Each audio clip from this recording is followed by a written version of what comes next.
जान बाज़न जे जमीयत जान बाज़न जी जमाअत आ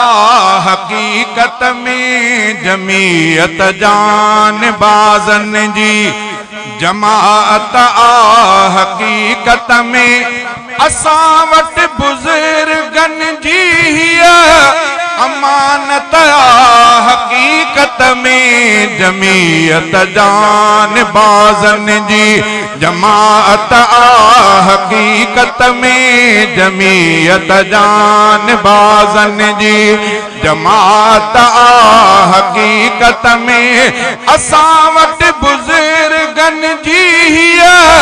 अमानत आ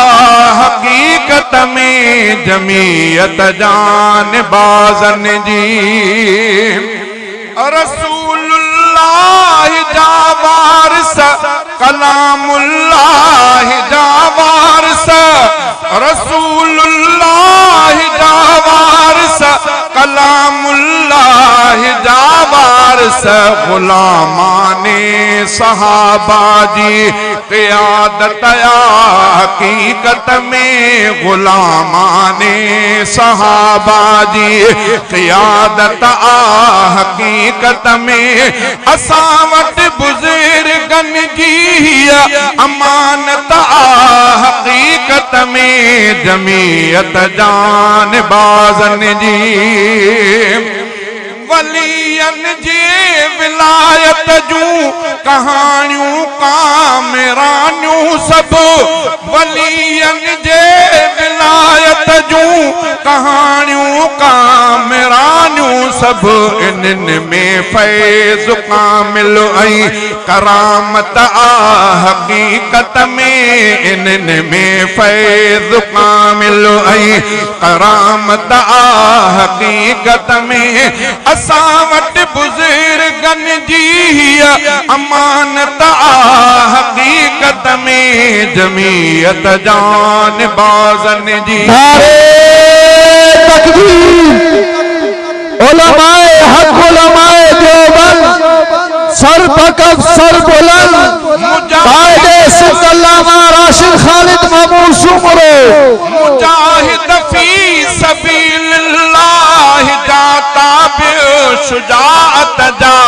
उठण बेहण मरण जीअण इबादत आ हकीकत में उठण बेहण मरण जीअण इबादत आ हकीकत में असां वटि बुज़ुर्गन जी अमानत आ हकीकत में जमीयत जान बाज़न जी या महमूद जी मेहनत मोहम्मद शाह जी दौलत या महमूद जी मेहनत मोहम्मद शाह जी दौलत इहाई बेर वारन जी सियासत आ हकीकत में इहाई बेर वारन जी सियासत आ हकीकत में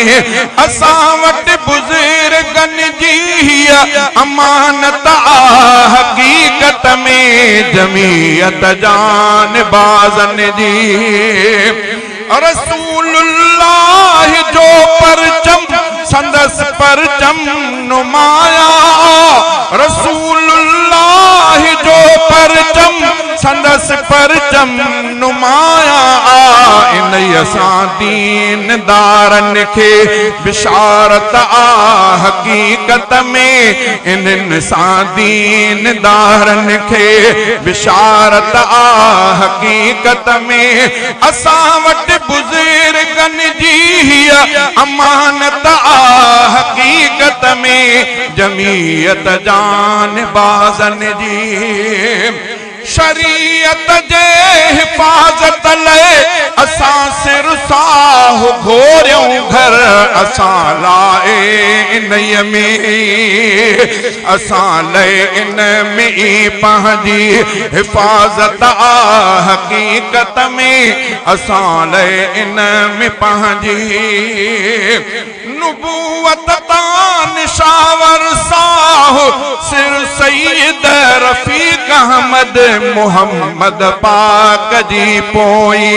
रिसालत हक़ीक़त में असां वटि बुज़ुर्गनि जी अमानत हक़ीक़त में जमीयत जानबाज़नि जी। सन्नी साउंड पनवादिल अब्दुल हादी एंड फरमान अली रियाज अहमद 0300 31 0300 33 14 011। जानबाज़नि